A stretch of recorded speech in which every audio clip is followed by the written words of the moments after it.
As terror bleeds India, Prime Minister Narendra Modi, in the 121st edition of his Man Ki Baat, he condoled the death of those killed in Pahalgam. He condemned the Pahalgam terror attack. The Prime Minister said the whole world is united with India. The whole country, 140 crore Indians stand united. But he made one thing extremely clear. He gave details of why a frustrated state sponsor of radical Islamist terror, why these terrorists resorted to Pahalgam terror attacks. Because there's progress in Jammu and Kashmir, because there's peace in Jammu and Kashmir. Tourists are coming in large numbers, elections have been held, because schools and colleges have reopened, because there is investment that's happening, infrastructure development happening, and the enemies of Jammu and Kashmir, enemies of the people of Kashmir cannot see that. Very clear indication why Pakistan wants Kashmir to continue to bleed. But the Prime Minister made one thing very clear. There will be retribution. The harshest possible action will be taken against those who killed innocents in Jammu and Kashmir, in Pahalgam. Listen in to the Prime Minister. मुझे एहसास है हर भारतीय का खून आतंकी हमले की तस्वीरों को देखकर खौल रहा है। पहलगाम में हुआ यह हमला आतंक के सरपरस्तों की हताशा को दिखाता है, उनकी कायरता को दिखाता है। आतंकी और आतंक के आका चाहते हैं कश्मीर फिर से तबाह हो जाए और इसलिए इतनी बड़ी साजिश को अंजाम दिया। आतंकवाद के खिलाफ इस युद्ध में देश की एकता, 140 करोड़ भारतीयों की एकजुटता हमारी सबसे बड़ी ताकत है। मैं पीड़ित परिवारों को फिर भरोसा देता हूं, उन्हें न्याय मिलेगा, न्याय मिलकर रहेगा। इस हमले के दोषियों और साजिश रचने वालों को कठोरतम जवाब दिया जाएगा। 140 करोड़ भारतीयों की एकजुटता हमारी सबसे बड़ी ताकत है। यही एकता आतंकवाद के खिलाफ हमारी निर्णायक लड़ाई का आधार है। हमें देश के सामने आई इस चुनौती का सामना करने के लिए अपने संकल्पों को मजबूत करना है। हमें एक राष्ट्र के रूप में दृढ़ इच्छा शक्ति का प्रदर्शन करना है। आज दुनिया देख रही है, इस आतंकी हमले के बाद पूरा देश एक स्वर में बोल रहा है। भारत के हम लोगों में जो आक्रोश है, वो आक्रोश पूरी दुनिया में है। इस आतंकी हमले के बाद लगातार दुनिया भर से संवेदनाएं आ रही हैं।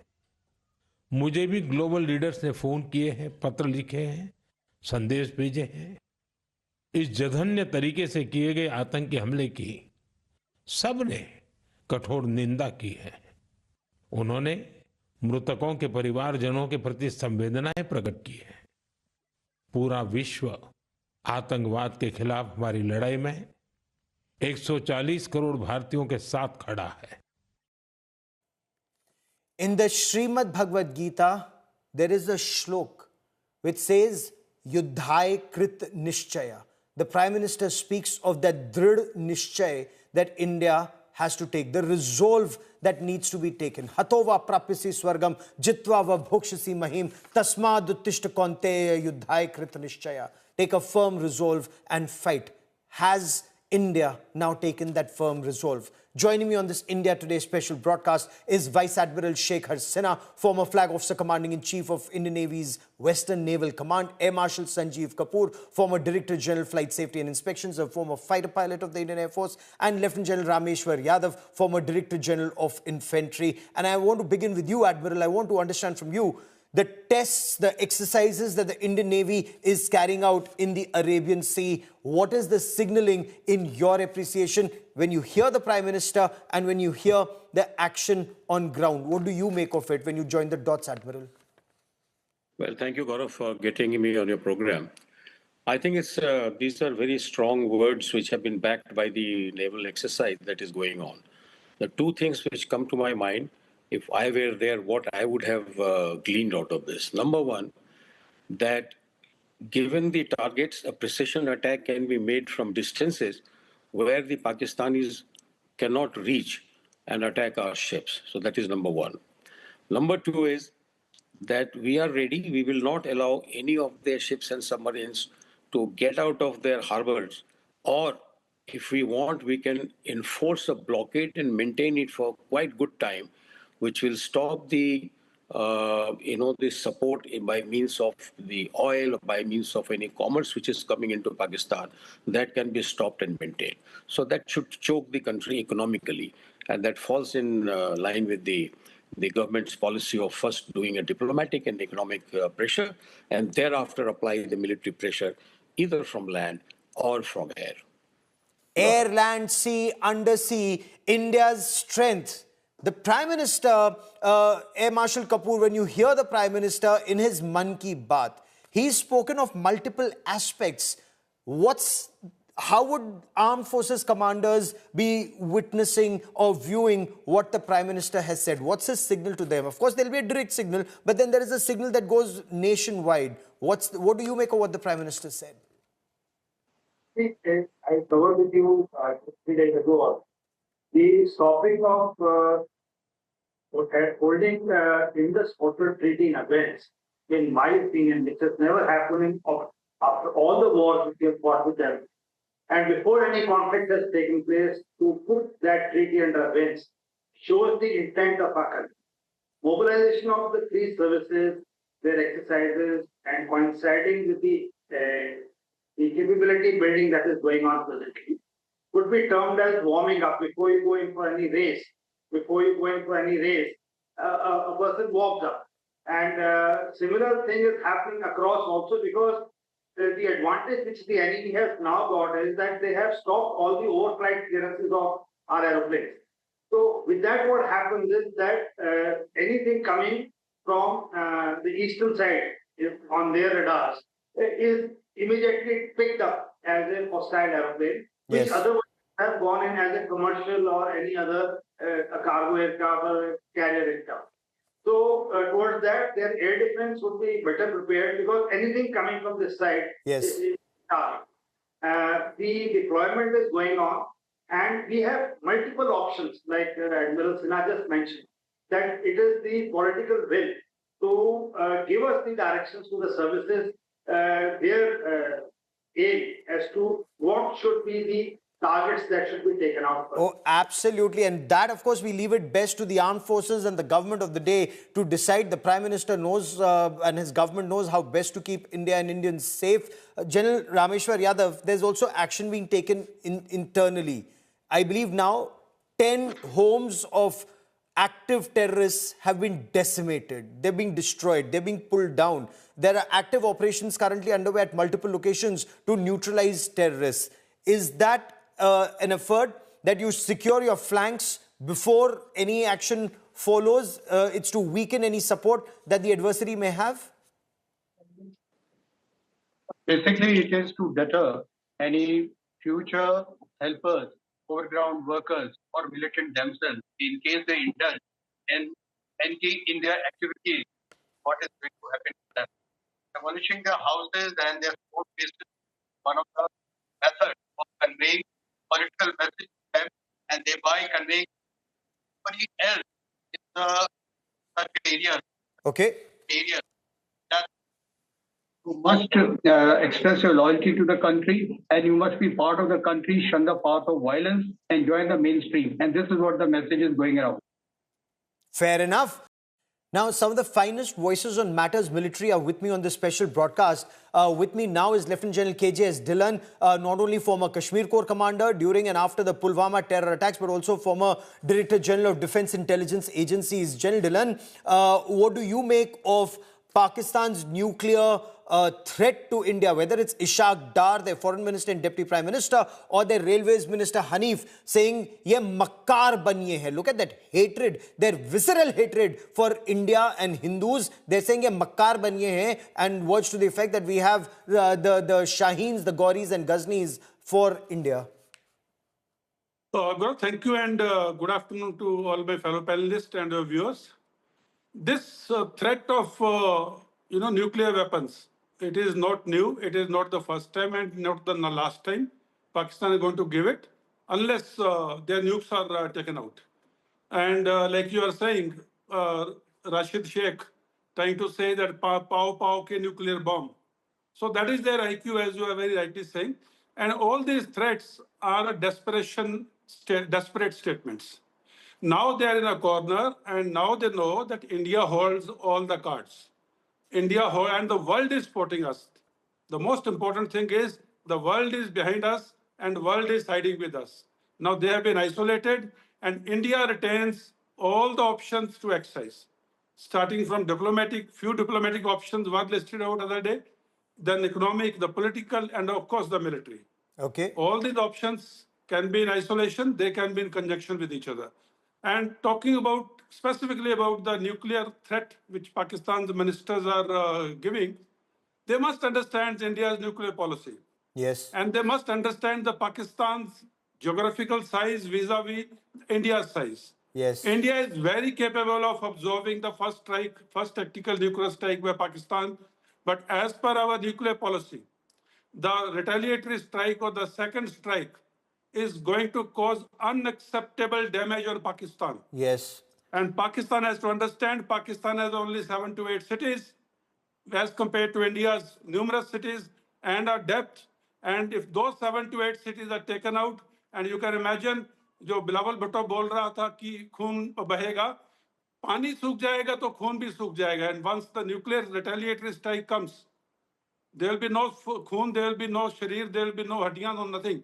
No, so but they must understand. You know, they're low IQ. You're absolutely right. Pakistanis are actually very low IQ people, and why, Admiral Sinha, should we be concerned? Because even somebody who's educated like Bilawal Bhutto speaks exactly the same language like Hafiz Saeed. These were Hafiz Saeed's words, that if water stops, blood will flow. And this is exactly the language that a Bilawal Bhutto is speaking, despite the fact that his mother was shot dead by terrorists and his grandfather was hanged by the army backing the same terrorists. So it just shows these people have very limited IQ. And then there are some in our country who say we should strengthen democracy in Pakistan. I mean, ek Nagnath hai, ek Sampnath hai. That's the truth. But I want to understand from you, how seriously should India take this nuclear bogey? Well, Gaurav, what you have said is absolutely right. The civilian administration or the politicians have no idea at all about their nuclear policy, about the nuclear weapon, because the trigger is held by the army. These people are only an outsider. They are just told to make these noises in the public domain. And this is basically addressed at their audience so that the panic can subside. And as General Dhillon said, our policy is of absolute complete annihilation of Pakistan state.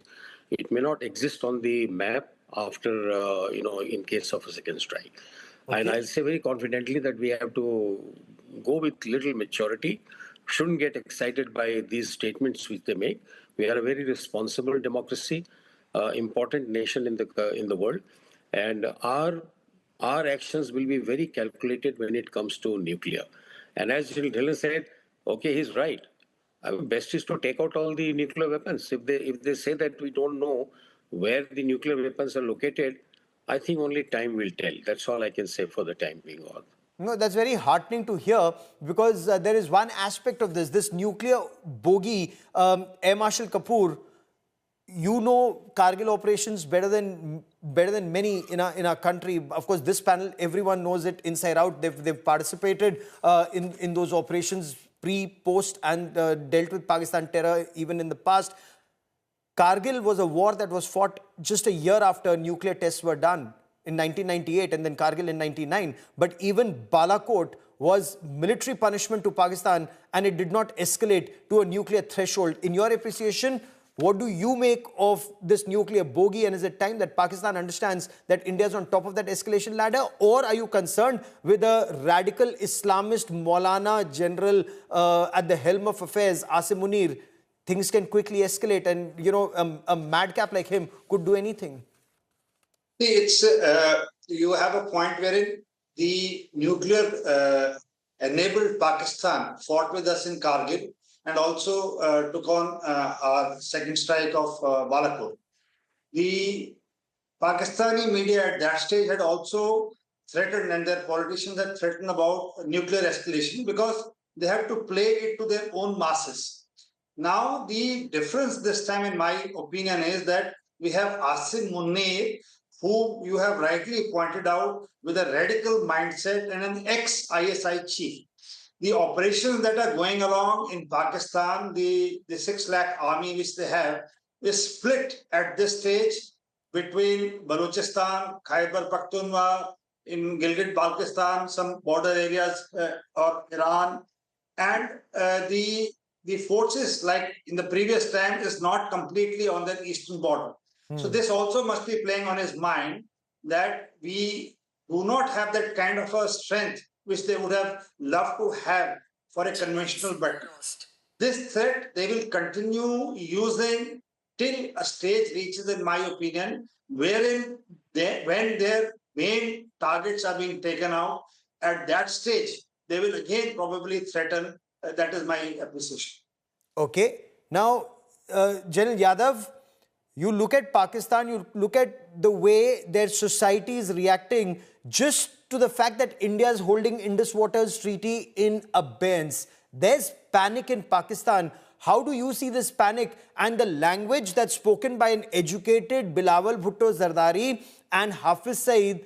It's just the same. I mean, is that also your appreciation? Whether you're an Oxbridge educated diplomat, a 4-star general, or a professor of terror like Hafiz Saeed, that country is 50 shades of Hafiz Saeed? Yeah, they are a part of the same culture that we have seen Pakistan over a period of time, and especially their politicians. And at the drop of hat, they use the nuclear saber rattling. This is what the word I can say about it. This is primarily a sign of. Okay. Give me a moment as we reestablish that link with you, sir. But you know why I want to focus on this nuclear saber rattling of Pakistan a moment longer. You heard the Federal Railways Minister today. You heard Ishaq Dar, the Deputy Prime Minister and Foreign Minister, who incidentally in panic has called off his visit or postponed his visit to Bangladesh. But there's another aspect. Even former Federal Minister and Interior Minister of Pakistan, Sheikh Rashid, had threatened India with nuclear weapons. General Dhillon, I once again want to understand from you, this is a threat that they've repeatedly issued. When you look at the escalation ladder, to ensure that there are punitive strikes that are carried out or punitive action is taken, is there an apprehension that it could escalate to a tactical nuclear weapon? God forbid, we wouldn't want to lose our soldiers. At the same time, we wouldn't want to lose our people in Pakistan's state-sponsored radical Islamist terror. So do we completely appreciate what their threshold is? And often people say stopping the Indus Waters Treaty is that red line for Pakistan.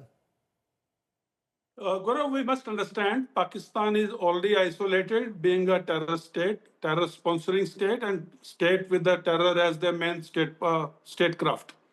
And using a nuclear weapon, it has never been used after 1945, and it has been 80 years. If the world has sustained itself for 80 years, I think there is some method in madness. Now, when India holds the right to respond to Pahalgam terror attack, the time and place and the quantum and the quality of responses of India's choosing. And when we do a response or when we do a strike or maybe other methods, we are very much clear if Pakistan responds from level A to level B, C, D, E, how we are going to retaliate. As Admiral Sinha and I have already told earlier, our response to a tactical nuclear weapon is going to be very, very devastating for Pakistan. And that's our declared policy. So Pakistan understands that. All these, saber rattling or gidad bakiyan, they must understand they're speaking to a very mature nation, very mature democracy, and the whole world is supporting us. So the escalation ladder, all the people in India who are in the decision-making body today, they understand it very well, and they would cater for it. Do they such understand? statements are not going to stop us from taking our action as we deem fit at the place and time we deem fit. Because the reports, Admiral Sinha, that are coming from Pakistan, they seem to indicate that Pakistan is panicking and panicking bad. The manner in which some of the reports indicate that General Asim Munir has sent his family overseas. There are multiple generals who are sending their family overseas. One thing it would go on to show, they rule the country, but they don't care about the political leadership. They don't care about the masses in Pakistan. They are almost like the East Pakistan Company. I don't even want to say East India Company. They're the East Pakistan Company. Rule the country, but when there's trouble, send your families and money overseas. Well, Gaurav, it is good for the generals if they are sending their families, because that's the only certain way, for their families to survive, because the generals are not very sure what's going to happen tomorrow. And our handle on the escalation ladder is firm. We will escalate only when it is required as per our written down SOPs. Prime Minister has said very clearly that it is going to be decisive, and we will see that there is no terrorism from that land after this day. And that means a lot. And as Air Marshal Kapoor mentioned, that anything coming from the eastern side will be picked up by their radars, and therefore we should be ready to take on certain amount of casualty. And that happens in war. The politicians, when they take a call, they know that, what is the price of the escalation. But let's not forget, there are other ways and there are other directions to enter Pakistan and take out those nukes. So I would just leave it at that and not talk anything more on this. No, absolutely. Because Air Marshal Kapoor, look at the Pakistan army, how stretched that army is. And it's India's kindness. First, the Ramzan ceasefire that enabled Pakistan to move to divisions to their AFPAC border and to handle internal situations in Balochistan. And subsequently, post-2021, because the LC is peaceful, Pakistan has been able to deal with the situation in whatever way possible along the 2,640-kilometer long Durand line. But then now they are bleeding on the Afghanistan border, they're bleeding on the Iran border, they're bleeding in Balochistan, and they're bleeding in Khyber Pakhtunkhwa. If they're bleeding so bad, can they fight at the LC? See, this is exactly what I was saying, that this time is different.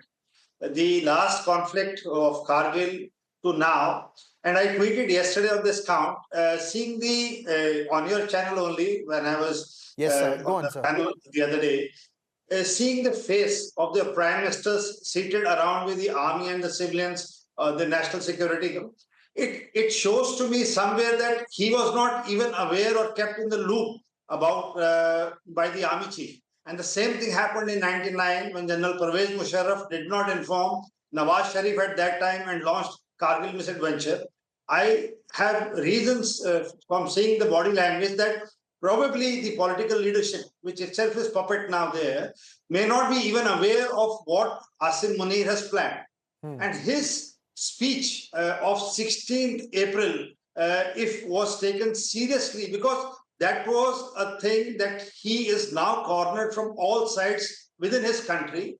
He wants to polarize people on a Muslim card. He wants to polarize people so that external aggression. So he has to do something across so as to get sympathy from the local people. So that is the political compulsion he has at this stage. Now he has prepared himself. It is not that he didn't calculate that there will be retaliation. It's not that he didn't, but he is willing to take this risk. His advisors and him, they would have sat and discussed that if we do this gamble, probably it may, add for some time this thing, and they may be hoping that the external agencies may come and help them to come to some sort of a ceasefire and agreement. The situation from 99 is different. When they were absolutely because 99 the leadership was different. 2008, 2611 the leadership was different, and perhaps is that what Pakistan made that fatal mistake of not factoring that in. General Rameshwar Yadav, did they even think, or did they think that because in 1965 and 71 and Kargil and in every other situation in 2611, the Indus Waters Treaty was never looked at or touched, except 2019 when there was a subtle warning from Prime Minister Narendra Modi? Did they not factor that in? Because clearly that is when they call Kashmir their shehrag or their their juggler. The Prime Minister has gone for the juggler already. You see, it is my considered opinion that Pakistan is interested in annexing Jammu and Kashmir. That is for water and not for that it is a Muslim majority state. That is the main issue. And particularly, even if they get it tomorrow, so Kashmiris are the first one to be dumped by them because they want this water for their Punjabi farmland. That is one point. Second point is during earlier battles, India has had a lot of strategic patience and we agreed on a humanitarian ground. We did not touch this. But now that we know that line and it is enough for enough, and so therefore our political leadership has taken this. They have not stopped it at all. Basically, we would like to see how Pakistan behaves and how is their political conduct in times to come. In case they continue to that, then we are going to further escalate this. And I want to understand that escalation ladder on the Indus Waters Treaty from General KJS Dhillon, because you've dealt with it both as the Kashmir Corps Commander and as DG Defense Intelligence Agency. Is this a water strike, a massive water strike on the psyche of Pakistan and that Pakistani Punjabi Musalman who's completely hostile to India? Look at the way Hanif Abbasi was calling India and Makkar Bania, or the way their army chief refers to India and Hindus here and Muslims there. Does this display their absolutely sick mindsets, sir? Yeah, Gaurav, Abbasi and Asif Munir are speaking the same language using different words. So Abbasi is taking off from where Asif Munir left about Hindus and Muslims. Now, having said that, talking about the Indus Water Treaty, see, a lot of things have been said about Indus Water Treaty, but one or two things have to be understood. Using water as a weapon is a very, very important threat. There we have to make capabilities within our country to use all the water which is coming in the upper three rivers. Until that happens, what we can use the water of the upper three rivers is by not giving it an honor code sort of a thing that we are honor bound to release this much of water all the time. We will release the water when we feel like, and we will hold the water when we feel like. We just seen what happened in Jhelum, but just that was just a trailer to show Pakistan and Pakistanis that this is how Indus Water Treaty or Indus Water will be, or Indus Jhelum Chenab water will be now used. In monsoons, we'll release it. In dry season, we'll hold it. And thereafterwards, in the meantime, we'll build capabilities to divert it for own use. Now, coming to the point which you made, they are not interested in Kashmiri Muslimans. They are not interested in anyone. They are interested in Punjabi, Pakistani Musliman. And all my panelists would know, grain of the country in this region is from northeast to southwest. That means from Ladakh, the water flows into Arabian Sea through Sakkar and, as we look at Sindh, the western part of Sindh. Yes. So Pakistani Punjab remains below these three rivers. So to bring the water down into Pakistani Punjab, it is against the gravity, it is against the grain of the country. Yes. They have already made BRL from Marala headworks, they have linked the Ravi River to bring it into Ravi River and then feed Pakistan. Now, if the upper rivers also dry out, all these linkages which they made, चाहे वो बमनवाला से है, चाहे Marala headwork से है, into Ravi River and then Bediya and Ravi siphon, all these things will fail. Yes. Because there is going to be no water in the upper river. So this is very well understood by Punjabi Pakistanis. Yes. And Punjabi Pakistan in a few decades will become a desert if there is no water in the upper three rivers of... Very significant point you're making. Because those who say that India, where will you store the water, and downstream there would be floods in India if you store the water. The message from here is no information will be shared with Pakistan, and especially when that information is most needed. The signal from India is stop shedding Indian blood if you want the water to be uninterrupted. And this message perhaps has gone home in Pakistan. Gentlemen, stay with me. There's panic in Pakistan as India pledges to cut off water supply on the issue of Pakistan's state-sponsored radical Islamist terror. And the message is in a way subtle, it is very nuanced, and perhaps the pro-Pakistan elements don't understand the nuances in the message that is being sent out. As tensions between India and Pakistan escalate over Pakistan's state-sponsored Islamist terror in Pahalgam and the killing of innocent Hindus there predominantly. 25 of 26 killed are Hindus who were asked their names, their religion before being killed at point-blank range in front of their wives and children and parents. So that's where they were hurting India's psyche. And if those who think that India should not hurt their psyche back, well, this is a different India. The farmer understands that. The farmer understands, but the question remains, will that farmer then put pressure? Will that civil society in Pakistan put pressure on the likes of General Asim Munir that you cannot, for your own survival, spread terror in India? That's unacceptable. If Pakistan is a civilized country, if Pakistan is a civilized society, then that message has to go out from Pakistanis to their military leadership. Enough is enough. You cannot spread terror in India. And if they don't, then Admiral Sinha, what they're getting is what they deserve. But I want to understand from you, is Pakistan in a position, according to your appreciation, in a position to strike India for the Indus Waters Treaty being held in abeyance, or is that an empty threat? I think it is quite an empty threat that as it is, they're going through very big economic difficulties. The politicians will come back to General Munir and request him that, he should just scale down his threatening posture. Because if the army has not taken on board the cries from their farmers in the past, if they have not, followed the civilian rule properly in the last 75 years, they're very unlikely to follow this. And once you're radicalized, Gaurav, once the radicalized force, particularly the general, he was sounding more like Mullah Munir than General Munir, really, yes. Because that speech was, full of hatred. So basically, he's trying to generate, cohesiveness on the name of Islam, not realizing that this is a different time. In Kashmir, every local person has come out on the streets and demonstrated against the Pakistani attack. All the political parties, including some of the parties, will belong to a Muslim majority sort of, constituencies. They have come and they have told them that, look, you are highly mistaken. We are very much Indian and we will remain with India. Yes. And you please mind your own business. So I think that it is very hard for the military in their own madness to listen to the far cries of their farmers. And you see, because the military does not survive on the farmers, it survives on its own business. As you know, Fauzi Foundation, you have given a program earlier, Gaurav. Yes. Fauzi Foundation has got its own business. They want their own business to thrive. They couldn't care about anybody else.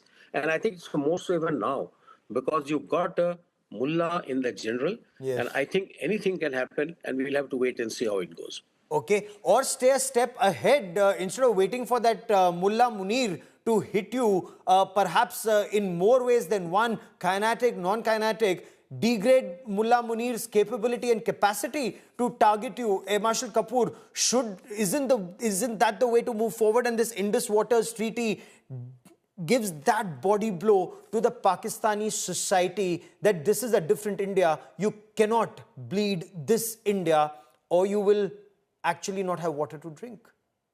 Absolutely. Gaurav, the difference from 1998 or so is, at that time, Netherlands, North Korea, China, they were all helping Pakistan to develop nuclear program. And tacitly, it had approval of the Western countries. But now, 25 years later, the things are different. The standing of India by virtue of its power being the fifth largest economy, a major power, leader of global south, with the tariffs coming in, the larger market shifting this side, a regular member of Quad, all these things have made the perception of the world, and Pakistan knows about it, that even if they cry now, there is very little support they're going to get, even from their OIC countries and others. Yes. One point which has never come in discussion in the last few days is the role of Imran Khan. Yes. Now, the most popular leader of Pakistan is in jail.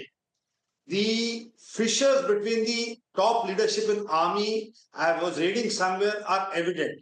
There's a portion of generals who are pro Imran Khan still, his party PTI, though it is dissolved.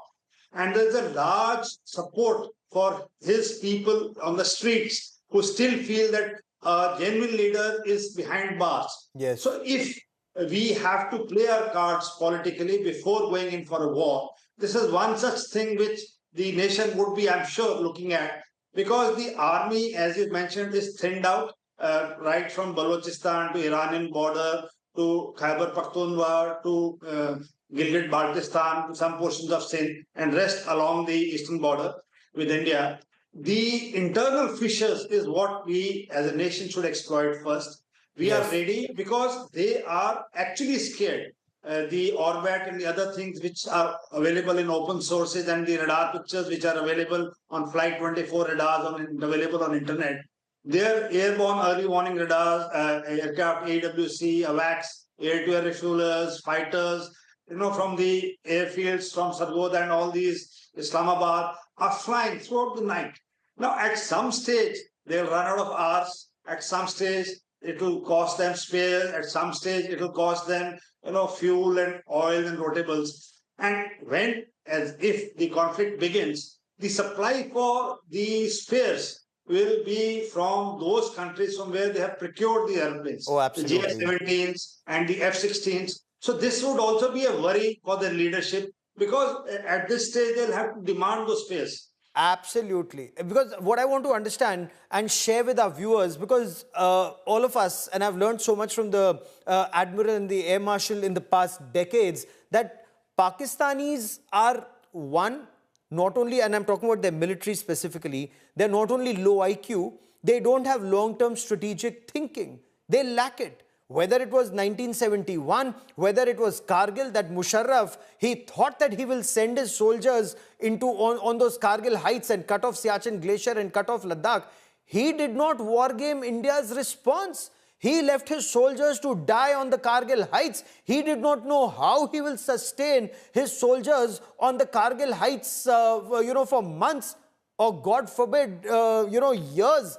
Because he did not think that India will bring in heavy artillery and use air power to decimate him. Is Asim Munir making the same mistake, Admiral Sinha, that he's not factoring in India's strategic resolve and response? Did he also think tactically when he did Pulwama, that he thought probably they'll try a Balakot, probably they'll try a surgical strike? He did not think Indus Waters Treaty. He does not even know what government of India will do next. No, Gaurav, you're absolutely right. But let us look at it in a very, shall I say, in cool manner, that will it be a military government ever which will think about the strategic development of their country, good of their people? No, it is done by the politicians. Military comes into action only when all else fails. But Pakistan is a state where everything has failed all the time because military is in power all the time. I think the civil government is only a facade. They don't have, you saw when General Munir was speaking, the Prime Minister was sitting in the audience. He was sitting in the audience and only nodding his head. He didn't even have the guts of saying anything.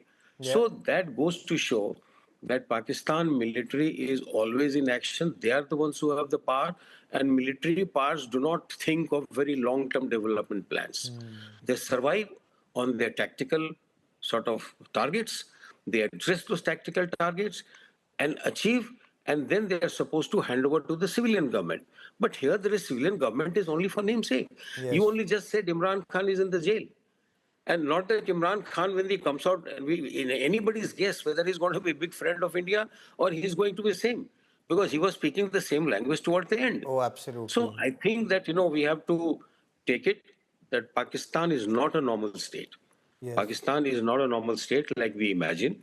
It does not have any strategic sort of thing in mind. Whatever development they have done, you will find it is in the war fighting, and that is because it has been gifted by some other country.